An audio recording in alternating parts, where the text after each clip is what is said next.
Welcome student 10th standard Maharashtra board exam याच्यामध्ये आपल्याला find the values of following determinant असा एक 1 or 2 मार्कचा क्वेश्चन येतो. तर त्याच्यासाठी तुम्ही प्रिपरेशन करत असताना टेक्स्टबुक मध्ये जेवढे काही पॉसिबल क्वेश्चन आहेत तेवढे जर प्रिपेअर केले तर बऱ्यापैकी जे क्वेश्चन येतो बोर्ड एक्झामला तो find the value of following determinant हा टेक्स्टबुक मधलेच एक्झाम्पल असतात. तर टेक्स्टबुक मध्ये टोटल 11 एक्झाम्पल आहेत आपले find the value of determinants. तर ते सगळे टेक्स्टबुक मधले एक्झाम्पल आपण आता त्याचं सोल्युशन या व्हिडिओमध्ये बघणार. तर याच्यामध्ये हा पहिला डिटर्मिनंट आपल्याला दिलेला आहे. तर एक्झाम मध्ये काय करणार, एखादा डिटर्मिनंट दिला असेल तर तो first step as it is लिहून घ्या 5379. ओके, तर याची व्हॅल्यू आपल्याला फाइंड आउट करायची. तर त्यासाठी काय करणार, क्रॉस मल्टिप्लिकेशन म्हणजे 5 multiply 9 okay minus 3 multiply 7. Okay, हे क्रॉस मल्टिप्लिकेशन मध्ये मायनस घ्यायचं आहे, लक्षात ठेवा. आता 5 मल्टिप्लाय 9 केलं तर किती येणार, 45. आणि 3 इंटू 7 म्हणजे किती येणार, 21. ओके, 5 9 45, 3 7 21. आता हे मायनस केल्यानंतर 5 minus 1 4, 4 minus 2 म्हणजे पहिलाच आन्सर किती येणार आहे डिटर्मिनंटचे. ओके, असं फायनल आन्सर नेहमी लिहित चला की हे तुमच्या डिटर्मिनंटचे व्हॅल्यू आहे. हवं तर त्याला बॉक्स पण करू शकतो. 24 हे त्याचा आन्सर आला. आता त्याच्यानंतर दुसरं आपण बघूया.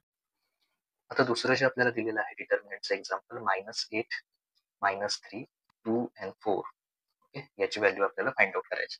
याची व्हॅल्यू फाइंड आउट करताना कशी करणार, -8 मल्टिप्लाय 4, मिडलचं साईन घ्यायचं मायनस, आणि -3 मल्टिप्लाय 2.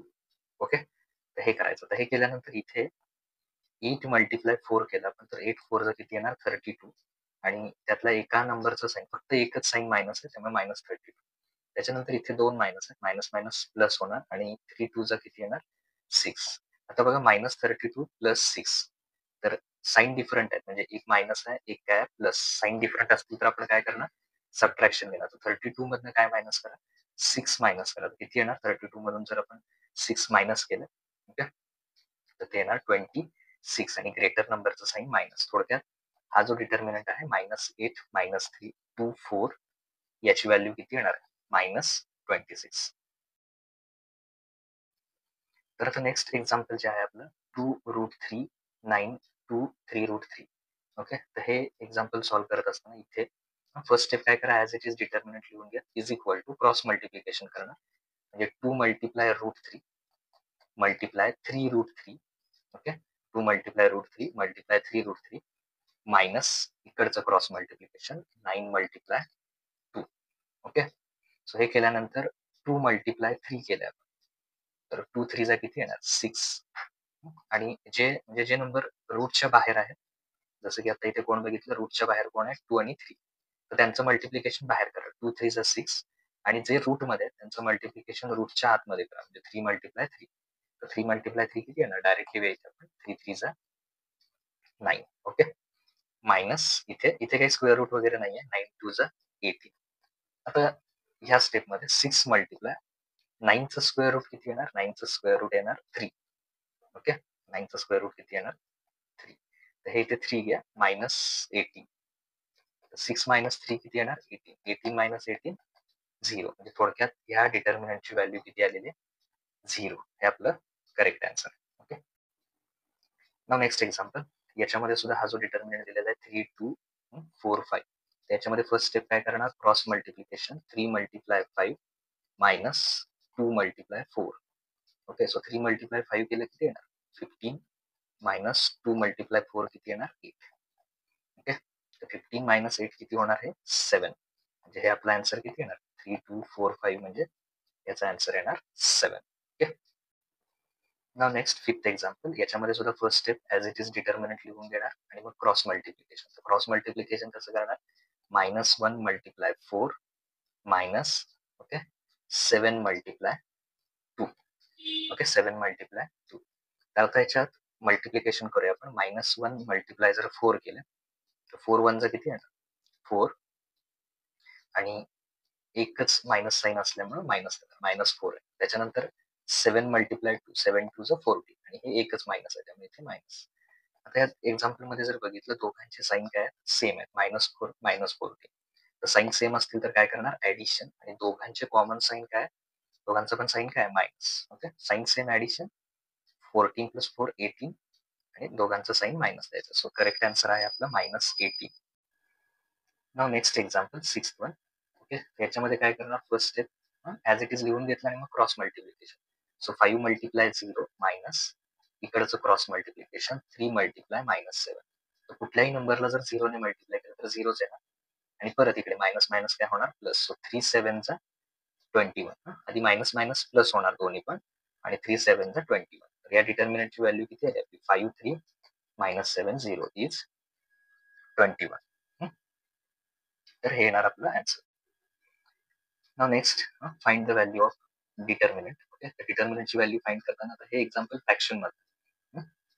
तर फ्रॅक्शन मध्ये असेल तर काय करायचं, याच्यामध्ये पण पहिली step as it is example लिहून घेतलं, त्याच्यानंतर क्रॉस मल्टिप्लिकेशन म्हणजे 7/3 मल्टिप्लाय 1/2 मायनस ओके 5/3 मल्टिप्लाय 3/2. तर हे क्रॉस मल्टिप्लिकेशन करा. आता पहिल्यांदा हे लक्षात घ्या की पहिल्यांदा आपल्याला हे मल्टिप्लिकेशन करायचं आणि मग सगळ्यात त्यानंतर मग सबट्रॅक्शन. तर फ्रॅक्शनचं मल्टिप्लिकेशन कसं, न्यूमरेटरचं मल्टिप्लिकेशन न्यूमरेटरमध्ये, डिनॉमिनेटरचं डिनॉमिनेटरमध्ये. म्हणजे किती येणार 7 1 जा 7 येणार, तसं 3 2 जा किती येणार 6. ओके, मध्ये मायनस आहे तर मायनस. तसंच इकडे 5 3 जा 15 आणि इकडे 3 2 जा 6. ओके, सो डिनॉमिनेटर सेम आहे तर एकदाच घ्या 6 आणि वरती काय करणार 7 -15. आता इथे बघा 7चं साईन काही नाही म्हणजे प्लस आहे, 15चं मायनस आहे. साईन डिफरंट म्हणजे काय करणार आपण सबट्रॅक्शन. सो 15 - 7 किती येणार 8 आणि ग्रेटर नंबरचं साईन मायनस. सो -8/6 हे आपलं आन्सर येणार. त्याच्यानंतर इथे डिनॉमिनेटर आणि न्यूमरेटर याला सेम नंबरनं डिवाइड करा, ज्यानं दोघांना पण डिवाइड होतं पॉसिबल असेल तर. इथे 2 ने डिवाइड होतं.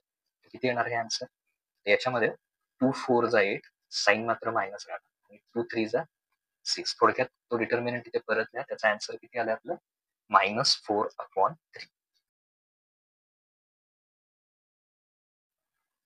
नाव नेक्स्ट एक्झाम्पल 5 3 -7 4. त्याच्यामध्ये एक्झाम्पल ॲज इट इज लिहून घेतल्यानंतर फर्स्ट स्टेप क्रॉस मल्टिप्लिकेशन म्हणजे 5 मल्टिप्लाय किती -4 मिडलचं साईन मायनस आणि मग त्यानंतर 3 मल्टिप्लाय -7.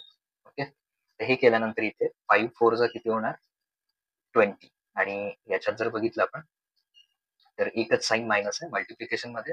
दोघांच्या मल्टिप्लिकेशन मध्ये एकच मायनस असेल तर मायनस आहे, तसं इथे हा मायनस आणि पुढचा मायनस. मायनस मायनस काय होणार प्लस आणि 3 7 चा किती येणार 21. आता परत इथे आधीच्या सारखं इथे साईन डिफरंट आहे सबट्रॅक्शन. सो 21 -20 म्हणजे 1 येणार आणि ग्रेटर नंबरचं साईन प्लस. +1 अशी लिहायची काही गरज नाही, फक्त काय लिहा 1 लिहा. ओके, ऑलरेडी तो म्हणजे पॉझिटिव्ह असणारच. याचा आन्सर किती येणार आहे 1 येणार आहे. तर परत इथे तो डिटर्मिनंट लिहा. नाव नेक्स्ट एक्झाम्पल डिटर्मिनंट आहे 4 3 2 7. तर याचं काय करणार first step cross multiplication 4 multiply 7 minus 3 multiply 2. Okay, तर आता इथे हे फर्स्ट स्टेप केली. त्याच्यानंतर त्याच्या पुढची स्टेप इथे कुठे मायनस नाही. 4 7 जा 28 मिडलला साईन मायनस 3 2 जा 6. एकच मायनस असल्यामुळे हे मायनस. सो 28 हवं तर हा डिटर्मिनंट परत लिहा 4 3 2 7 तर किती येणार 22 येणार. 28 - 6 22. Now next determinant 5 -2 -3 1. Okay, first step काय करा determinant as it is right down करा आणि मग क्रॉस मल्टिप्लिकेशन म्हणजे 5 मल्टिप्लाय 1 मायनस -2 मल्टिप्लाय -3. दोन्ही पण मायनस आहेत -2 मल्टिप्लाय -3. आता इथे काय होईल 5 1 जा किती आहे 5 1 जा 5. ओके, 5 मल्टिप्लाय 1 केलं तर 5 1 जा 5 आले. परत हे दोन्ही मायनस मायनस केल्यावर काय येणार प्लस येणार आणि हा प्लस आणि पुढचा मायनस. प्लस मायनस काय राहणार फायनल मायनस.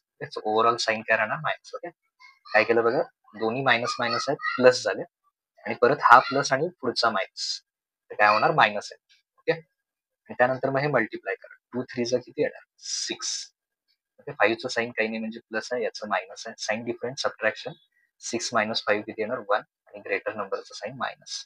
सो 5 -2 -3 सॉरी -3 1 याचा आन्सर किती येणार -1. ओके, त्याचं करेक्ट आन्सर. आता यातलं last example 11th one 3 - 1 1 4. First step काय केलं तुम्ही example as it is right down केला आन्सर मध्ये. मग क्रॉस मल्टिप्लिकेशन म्हणजे 3 मल्टिप्लाय 4 मिडलचं साईन मायनस, त्याच्यानंतर -1 मल्टिप्लाय 1. सो किती येणार? 3 4 जा 12, मायनस मायनस काय होणार? प्लस 1 मल्टिप्लाय 1 किती येणार? 1. सो 12 प्लस 1 किती येणार? 13. ओके, 3 - 1 1 4. याचा आन्सर किती येणार? 13. ओके.